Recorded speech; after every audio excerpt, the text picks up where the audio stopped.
Tahukah kita bahwa saat ini lebih dari 800.000 situs internet di Indonesia terdeteksi sebagai situs penyebar hoax? Hoax atau kabar palsu bukanlah hal yang baru. Fenomena ini sudah ada jauh sejak umat manusia mulai bisa menyampaikan informasi.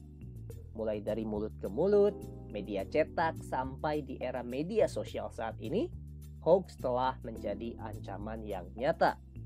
Saya Vidi dari Jadi Gini Indonesia, dan di episode kali ini kita akan sharing tips untuk mengenali hoax agar kita dapat terhindar dari jebakan kabar palsu.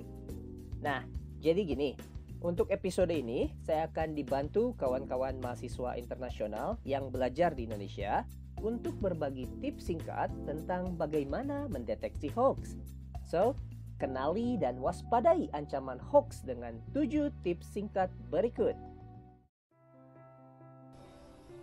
Kenali sumbernya. Luangkan waktu untuk cek situsnya. Apakah situs berita itu dapat dipercaya atau sekedar situs yang berisi opini dan sindiran saja. Cek info kontak mereka, telefon, email, dewan redaksi dan alamat kantor. Karena sumber berita yang baik tentunya memiliki kontak yang jelas sebagai bentuk tanggungjawab. Tips kedua, baca sampai tuntas. Jangan hanya baca judul beritanya saja.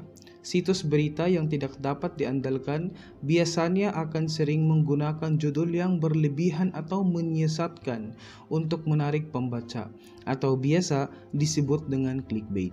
Hati-hati, karena seringkali isi berita berbeda dengan judulnya yang bombastis. Cek juga apakah beritanya didukung sumber fakta yang kredibel atau tidak. Kenali alamat URL dari situs berita yang ada.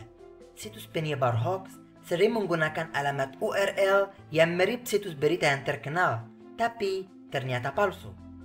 Contoh, alamat Kompas yang asli www.kompas.com dipalsukan menjadi www.kompas.co.com. Jadi, hati-hati dengan alamat URL yang palsu. Cek tanggal berita. Cek tanggal dimuatnya berita. Karena kadang-kadang ada orang yang membagikan berita atau gambar lama di media sosial, tetapi dengan caption atau tulisan komentar yang baru. Ingat, berita lama bukan berarti relevan dengan situasi terbaru. Hati-hati dengan perspektif bias pribadi. Cek apakah perspektif pribadi mengaruhi penilaian kita. Kadang-kadang karena rasa benci atau suka membuat kita bias terhadap suatu berita dan dengan mudahnya kita percaya lalu terus menyebarkannya. Teman-teman, kita harus tetap waspada pada penyebaran berita hoax dengan cara cek fakta secara online agar kita yakin tentang berita yang kita terima. Kita bisa cek berita atau gambar yang kita terima ke situs-situs pemeriksa fakta. Jangan lupa tips-tips tadi mesti dilakukan sebagai satu kesatuan proses cek dan recheck.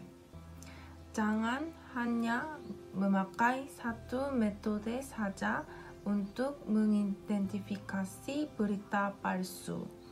Karena semakin kuat kita menyaring, maka akan semakin sedikit risiko terkena hoax.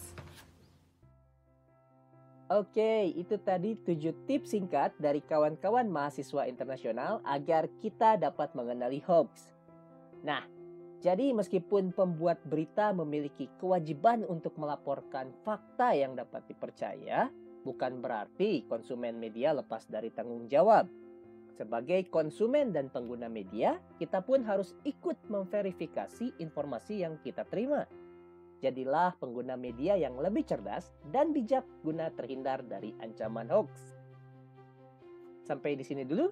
Terima kasih untuk teman-teman dari Balai Bahasa Universitas Pendidikan Indonesia atas bantuannya, dan terima kasih untuk yang sudah mampir.